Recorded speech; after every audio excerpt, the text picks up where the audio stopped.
seated. On today's docket, we have the people versus Marceau in a trial for murder. Marceau, how do you plead? Not guilty. Not guilty is the plea. Your bail is set at $15. Today you will hear the truth about the defendant's actions that were deliberate, unlawful, and that harmed another human being. By the end of this trial, the evidence shown beyond a reasonable doubt that the defendant is guilty of murder. You will hear from witnesses who have known the defendant and will prove to you that he was in fact a murderer.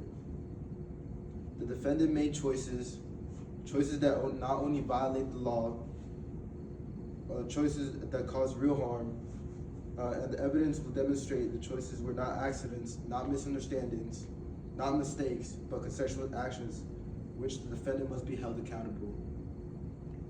At the end of this case, you will see and we will prove that the defendant, Marceau, is not only a killer, but a man who does not have basic human feelings.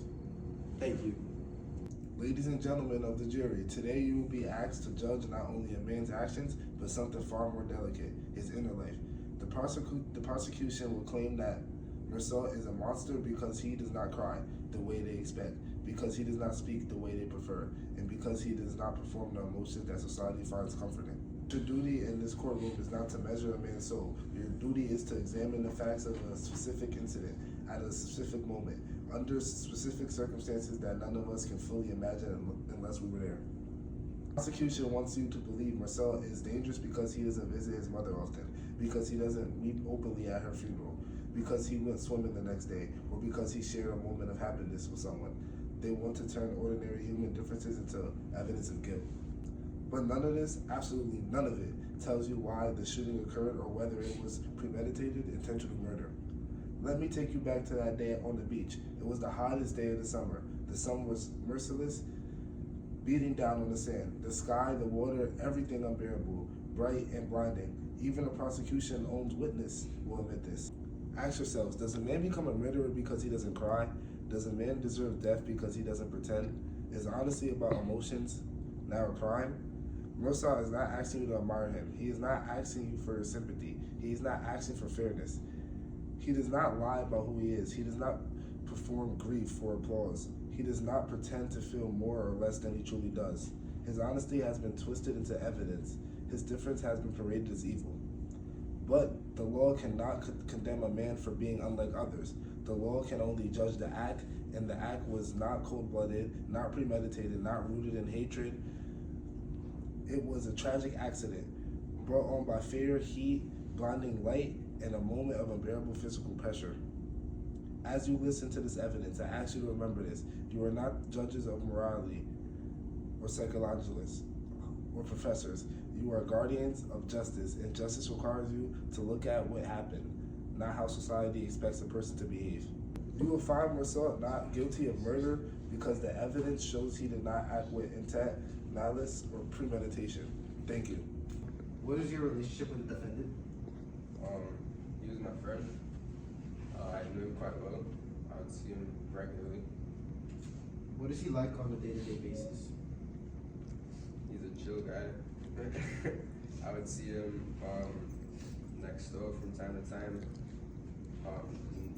Seemed too suspect for them. What were the events leading up to this incident? So I know there was a dispute on the beach. I know there was a bit of a plan, but I don't want to comment too much further. How did you know the Arabs in the barn? I didn't personally know them, but leading up to the incident, I knew there was some tension going on prior to that. As we know that the gun that the defendant has was yours, so why did you have the gun in the first place?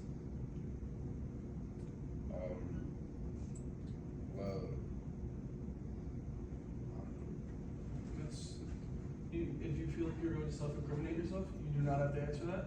I think that is all from Mr. Raymond. Prosecutor, do you have any other questions before we send you back? That's all. All right, Mr. Raymond, thank you very much for your time. You are free to leave. Mr. Perez, can you please come to the stand?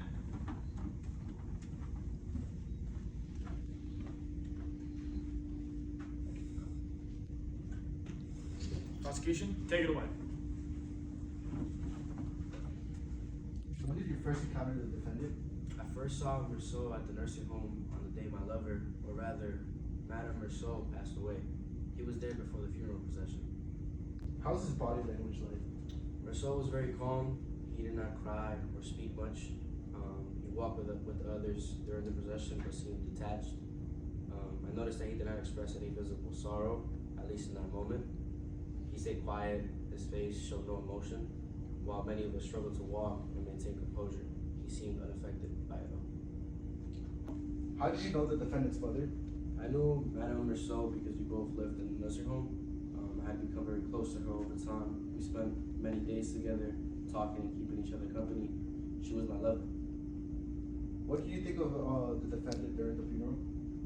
I think he seemed very detached. He didn't show any emotion. Usually when you lose a loved one, you show a lot of emotion. It hit very personal to me as I was very close to her and I loved her dearly. But yeah, he didn't seem to show any of that in that moment. Mr. Perez, can you please return to the stand for cross-examination?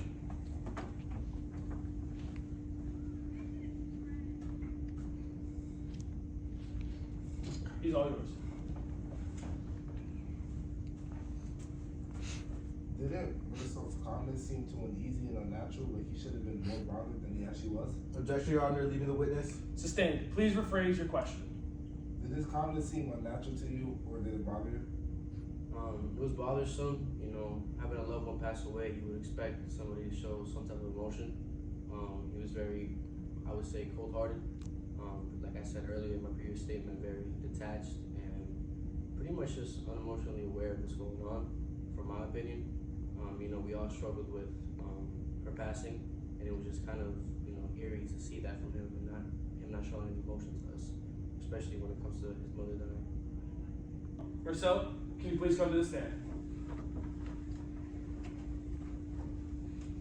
Okay, Perez, go ahead. So did you feel threatened on the beach when that man came towards you? Yeah, he had a knife. What was supposed to do? Like, just stay there? Well, Did the sun and heat affect your thinking or eyesight during the shooting? Yeah, the sun was burning my eyes, forehead, everything. Were you trying to defend yourself, not kill him on purpose? Yeah, to be honest, just trying to defend myself. Honestly, I didn't want to die, so what I was supposed to do. thank you, Rousseau. That'll be all. Then you mentioned he calmly agreed to help you set a trap. Isn't it true that Mr. Rousseau and his nature is simply a quiet man who agrees to help his friends when asked without much fuss? I suppose so, but Thank you. Now let's discuss today at the beach. You testified that Mr. Rousseau voluntarily went to the beach and became involved in the conflict with the Arabs. But isn't it true that you initiated the conflict, that you attacked first? I was defending my honor. If the deceased was here, how? Objection, Your Honor, hearsay. Objection sustained. That is hearsay. You cannot say that in this courtroom. Thank you, Mr. Raymond. We are going to take a 5-minute recess for lunch, and we'll reconvene for cross-examination afterwards.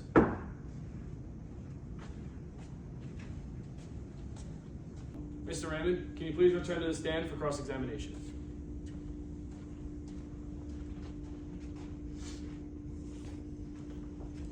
Prosecution, he's all yours. You said earlier that you wrote a letter to the defendant, right? Could you please tell me exactly what did you write in that letter? Yeah, I wrote the letter, just to try and grab an attention of one of his mistress. That's not exactly the whole truth, right? Objection. Wasn't- Speculation. Overruled. Continue. Wasn't the real reason you wrote that letter was to humiliate the mistress? If you would have painted out that way, then yeah. That's Rousseau, can you please return to the stand for cross-examination? Thank you. Go ahead.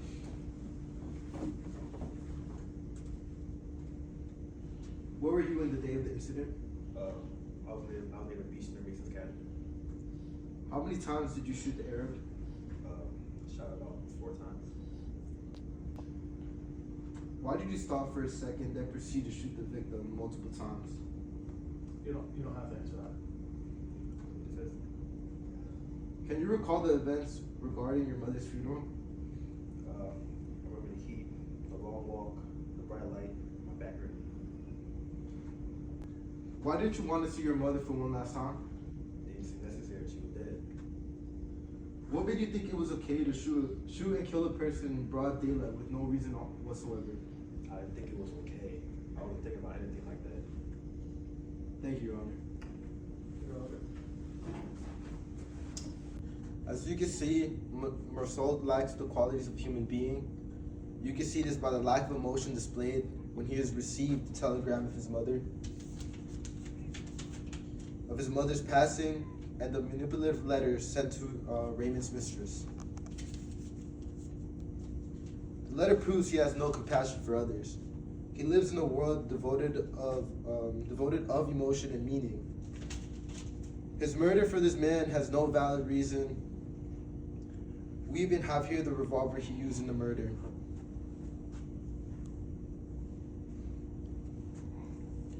Who would do something like this, something so horrific for no reason at all?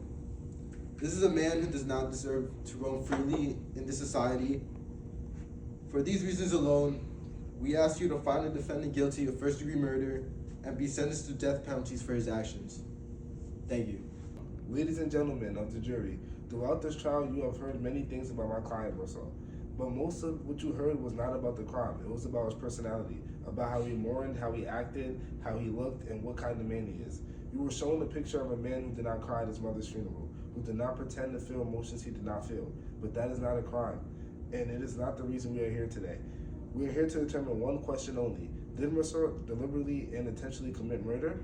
The prosecution wants you to believe that he acted with malice, with calculation, with cruelty. But if you look at the evidence, the actual evidence, you will see that this is not the case. We have now proved beyond a reasonable doubt that my client is not guilty. Thank you.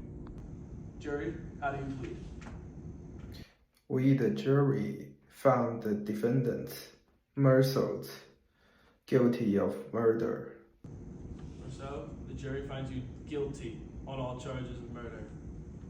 You will be sentenced to death by the guillotine. Do you have any final words for the jury and the people? Just end it. I understand that everyone in this courtroom has been waiting for me to give some deep explanation for what happened on the beach. You want a motive, a purpose, something that makes sense to you. But all I can offer is the truth, even if it sounds simple or strange. I shot a man because the sun was unbearable. The light was blinding, and the heat felt like it was pushing me forward. That is what happened. It wasn't out of anger or hate. It wasn't planned. It was a moment overwhelmed by the sun, the glare, and the pressure of the world around me.